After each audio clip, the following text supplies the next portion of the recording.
बेटिया के बिहार कर रहे। कोई तो रिश्तेदार को ले लो 10,000 दिया को हम बेटिया पढ़ाए रहे, हमें जरूरत है। कैटा के कारण की दहेज प्रथा, घाट टूटे के कारण की दहेज प्रथा, बेटी कोख में मारल जाए कारण की दहेज प्रथा, और बेटी के जनसंख्या कम हो लेकर में कारण की दहेज प्रथा, और बेटी जे ना पढ़ पाए लेकर कारण की दहेज प्रथा। हमली के बाप दादा सब कमाए ले चल जाओ, घरे के हो माए सब ने अगर होमवर्क करना कंप्लीट कराना माए सब के ने। तो जब मैया शिक्षित ना रहते तो बेटवा के शिक्षित करे पाते। आजकल तो सब इंग्लिश मीडियम के पढ़ाई भय रहे हैं। तो जब हमली पढ़बे करबे, हमली उल्टा जानबे करबे, तो आने वाला पीढ़ी हमली के शिक्षित भेवे पाते ना भेवे पाते। अभी जनसंख्या कम होने तो हमली तिलक लेके ना तोर घरवा जीवो। कोई पप्पा ये बोल के तिलक में कि हम बेटवा पढ़े लियो, हमारे एक गो बेटा है, तो तोर पुतैया तो एक गो तो 10 गो नहीं नानबी तो बेटी बना के आने ओकर मैया के खाली पानी पिए कोड़ कर ले, बिना पढ़ेले रख ले, बिना दर्द के ओकरा जन्म देले। तो ये सब बोका सबके आप जवाब दिया और दहेज मते दिया। अगर हर तरह से पछाड़ करते तो कोई बेटी देवे नहीं करते तो दहेज प्रथा तो बंद होते। तो हमरा ई बोल के ले जाए हमार बेटवा के नौकरी हो इसलिए हम लेबो, तो हम तोर घर के वंश बढ़ेबो, इतना दर्द बर्दाश्त करबो, तो बदले में हमरा की देबी, तो बदले में की देबी। अगर बड़ा पैसा से बच्चा होता तो पेट फटेते, वो दर्द बर्दाश्त करेंगे तो हमरा कितना कीमत देबी। ये सवाल करना हो आप। अगर बेटी जन्म दे दिलिए तो कभी दोसर पुतो आनबे तो सबसे बोका नारी जाए। तो अब नारी के जागे हो तो जे आप सवाल करते कि बेटा के पढ़ाई लिखाई के नौकरी दिले हो, ओकरा डायरेक्ट सवाल करना हो कि हम अभी तिलक लेके जीवो, और यदि हमारे सीजन से बच्चा जन्म दिलियो फिर पैसा लेबो का दर्द बर्दाश्त करे के। हमली के कोनो बीमारी हो तो हमली बोलले नहीं चलो हमरा पथरी भय गेलो, हमरा अपेंडिक्स हो गेलो, हमरा बच्चेदानी खराब हो गेलो, बोलले नहीं चलो। पता करो कि हमरा ये बीमारियां भेले तो ओकर बेस्ट डॉक्टर कहाँ बैठो है, ने रांची में बैठो है, ने हजारीबाग में बैठो है, ने बोकारो में बैठो है। खाली डॉक्टर ना बेस्ट डॉक्टर पता करो तबे ना कर इलाज मिलता है कि खाली चिलेले भेटे बेटी बचाओ बेटी पढ़ाओ, वो बीमारियां के इलाज की दहेज प्रथा। आज हमली बोलने चल रहे हैं कि हमली बाहरी के पर्व त्योहार अपनाए ले ले अब हटाना है। तो मुझे दादी बैठा लो, दादी को ससुर में कर वापस दहेज दे के आ ले लोगी तो पुतैया तो जरूर ले ले अभी। तो इटा सोच ली कि जब हमारे ससुर में फ्री में आ ले तो हम अपन पतैया के फ्री में घर घुसाइए, तकर बाद वो पुतैया है तो ससैया के भल नहीं करतो। तो कहबा कौन गाँव से ले व्यस्त हो ना, वो गाँव से बेटी ना आनिया लोटा सुने मिलो। तो जब तो अपन बेटी समझ के अपन ना घर आनली तो तोरा माय समझे पातो। एक कारण की आजकल घर टूटे के भी कारण की दहेज प्रथा। कोई भी बाप अगर सरकारी नौकरी वाला से अपन बेटी के बिहा करा ले है तो अभी हरली जिस समाज से आओ 25 लाख प्लस खर्चा जाए रहे, और गैर सरकारी वाला में अपनी 10-15 लाख चल जाए। तो कोई भी बाप हमली एक मिडिल क्लास फैमिली से आओ अगर अकाउंट में 25-30 लाख ना रो तो बेटियां तो देख रहे हैं ने कि हमारे बापा के हमारे ससुरिया वाला कोई भी गांव में शादी के सीजन में रिश्ता हो 5,000 दिया गो 10,000 दिया गो बेटिया दिया कर रहे। कोई तो रिश्तेदार को ले लो 10,000 दिया गो हम बेटिया पढ़ाए रहे, हमें जरूरत है। कैटा के कारण की दहेज प्रथा, घाट टूटे के कारण की दहेज प्रथा, बेटी कोख में मारल जाए कारण की दहेज प्रथा, और बेटी के जनसंख्या कम हो लेकर में कारण की दहेज प्रथा, और बेटी जे ना पढ़ पाए लेकर कारण की दहेज प्रथा। तो जब सब चीज के जड़ दहेज प्रथा और ईटा हमली के पहले के नीति नियम ना हल, हमली बाहरी के परब घुसेला, बाहरी में हमली को बाहरी में बड़ी दहेज चलो। आज हमली के समाज में सरकारी नौकरी वाला के 10 लाख से स्टार्टिंग भई गए, तो 10 लाख हो देते तकर बाद 2-3 लाख के सामान देते, तो मान लो 15 लाख हो लिए, 10 लाख शादी भी हम खर्चा। तो एक बाप अपन खेती बाड़ी जमीन बेचते कि नहीं बेचते, किडनिया तो नहीं बेच देते। तो सोचा उल्टा से हमने जमीन के भी नुकसान हो रहे। तो जिस तरह हमने के बाहरी के पर्व त्योहार निकला रहे बस चिल्लाए से ना हो तो बेटी बचाओ बेटी पढ़ाओ, तो उस तरह दहेज प्रथा भी हटावे हो। तो जिस दिन दहेज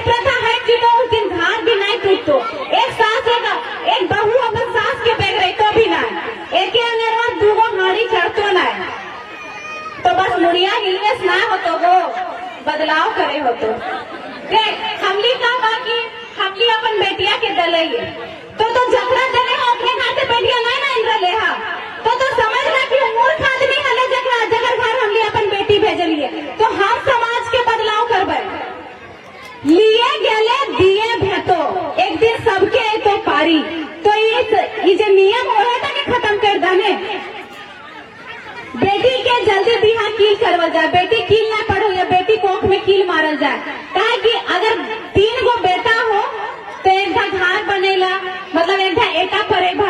है ने एक धा लीटर करके छोड़बा एक धा ढलाई करबा जखने पैसा आई तो तखने धीरे धीरे कर ले जीबा लेकिन वह तो जब बेटी हो तो एक बार में तोरा तिलक भी चाहिए सामान भी चाहिए और शादी के खर्चा भी चाहिए इसलिए बेटी कोख में मारल जाए कि एक धा कहाँ पैते कोई 20-25 लाख तो इसलिए दहेज प्रथा बंद करे हो तो बेटी कील न पढ़ो है बेटो सबको बेटिया के 18 साल 20 साल में बिहा कर दो थी अगर 20 साल प्लस होलो तो झाड़ फूक सोखा बेद करवे लगो थी जितना उंगली ना उतना अंगूठी पीने लगलो थी गरा गच्छर कटवे लगो थी और बेटवा के बिहा 28 साल 30 साल 25 साल में करो थी तो जब बेटवा 30 साल में नहीं बुढ़ा हो तो बेटिया कैसे 18-20 साल में बुढ़ाई जाए ये तो सोचे के बात है ने हमली के बाप दादा सब कमाए ले चल जाओ घरे के हो माई सब ने अगर होमवर्क करा कंप्लीट कराना माई सब के ने तो जब मैया शिक्षित नहीं रहते तो बेटवा के शिक्षित करे पड़ते आजकल तो सब इंग्लिश मीडियम के पढ़ाई भे रहे हैं तो जब हमली पढ़बे करबे हमली उल्टा जानबे करबे तो आने वाला पीढ़ी हमली के शिक्षित भेवे पड़ते नहीं भेवे पड़ते अभी हमली जिस राज्य से अलग होले हा हमली अपन राज्य के हमली के माए अनपढ़ हमली दादी अनपढ़ इसलिए ने हमली के राज्य अपन हक से अपन अधिकार से इतना दिन नहीं जाने पाले ओखनी के दादी पढ़ल लिखल पर दादी पढ़ल लिखल और मैया तो ग्रेजुएट करल तो ओखनी शिक्षित रहथिन नहीं कि ना तो जब ओखनी उतना शिक्षित है ओखनी साथ हमली कंपटीशन करे पारबे नहीं करे पारबे तो हमली के समाज में हमली के राज्य में शिक्षा के भी आगे बढ़ाना बहुत जरूरी हो इधर तो खेती बाड़ी हो अभी कर्मा रलिया कर्मा में हमने खीरा के बेटा बनू हो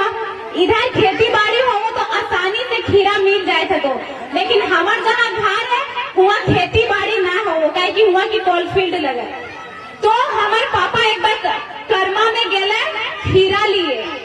100 टके किलो आनले खरीद के काहे कि खीरा खत्म हो गए हले तो खीरा जब खत्म है तो दाम बढ़ गए 100 टका तो बेटी के भी तो जनसंख्या कम है तो हमली ओकर से तिलक लेबे कि देबे कोई भी मार्केट में कोई भी दुकान में अगर कोई सामान के स्टॉक कम हो तो दाम ज्यादा रहो तो बेटी के भी जनसंख्या कम होने तो हमली तिलक लेके ना तोर घरवा जीवो कोई बप्पा ये बोल के तिलक में कि हम बेटवा पढ़े लियो हमारे एक गो बेटा है तो तोर पुतैया तो एक गो तो 10 गो नहीं आनबी तो बेटी बना के आनने ओकर मैया के खाली पानी पिए कोड़ कर ले बिना पढ़ेले रख ले बिना दर्द के ऊपर जन्म दले तो ये सब बोका सब के आप जवाब दिया और दहेज मते दिया अगर हर तरह से पछाड़ करती तो कोई बेटी देवे नहीं करते तो दहेज प्रथा तो बंद होता तो हमरा ये बोल के ले जाए हमार बेटवा के नौकरी हो इसलिए हम लेबो तो हम तोर घर के वंश बढ़ेबो इतना दर्द बर्दाश्त करबो तो बदले में हमरा की देबी कोई बदले में की देबी अगर बड़ा पैसा से बच्चा होता तो पेट फटेते वो दर्द बर्दाश्त करेंगे तो हमरा कितना कीमत देबी ये सवाल करना हो अगर बेटी जन्म दे दिलियो तो ना भी दोसर पुतो आनबे तो सबसे बोका नारी जाए तो अब नारी के जागे हो तो जे आप सवाल करते हो कि हम बेटा के पढ़ाई लिखाई के नौकरी दिले हो ओकरा डायरेक्ट सवाल करना हो कि हम अभी तिलक लेके जीवो और यदि हमर सीजन से बच्चा जन्म दिलियो फिर पैसा लेबो का दर्द बर्दाश्त करे के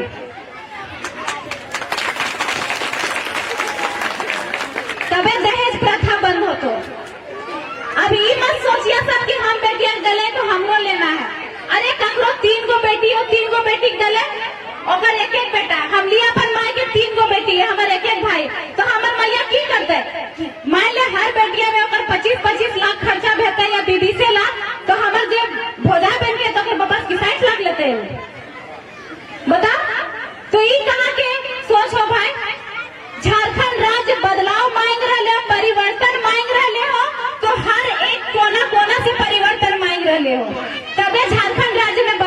तो बेबी अभी बेबी के घर दन बेबी भी तो हमारे समाज से आओ, एक टका दहेज ना चलो, चाहे नौकरी करे चाहे बड़ा अफसर रहे, तेखनी घर दन बियाह शादी ना भी हो की। तो एक ही समाज में दो कानून कैसे है, यो तो सोचे की बात है ने।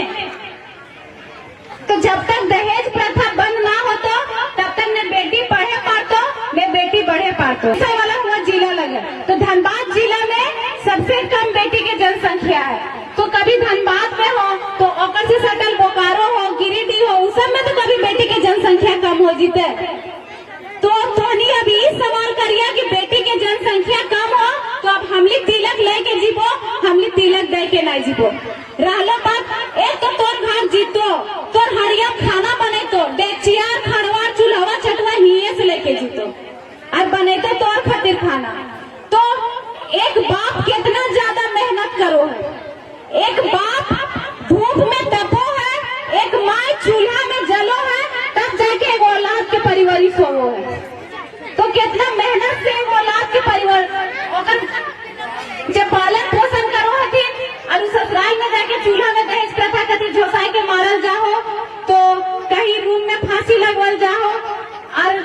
जे बेटा सब हो उस सबके सरकार मार रहे हो। ओखनी एसी गाड़ी में बैठो हथुन, एसी घर में रो हथुन, तो जब बरिया में कोई रह रहा हमने ओखनी के दुख दर्द कहाँ समझतो। अगर सरकार जनता के खातिर लगे तो ओकर दुख दर्द कम महसूस होता है जब वो माटी से जुड़ल रहते, वो एसी गाड़ी में घूमतो, वो एसी रूम में रहते, तो कहाँ से समझतो। हमारे हिसाब से जे भी मंत्री या सांसद बनो खपरा के घर में रहना चाहिए, ताकि वो बरसात झेलते, वो धूप झेलते, वो हर एक मौसम के सामना करते, तब तो उन्हीं के दुख पीड़ा समझ पाते।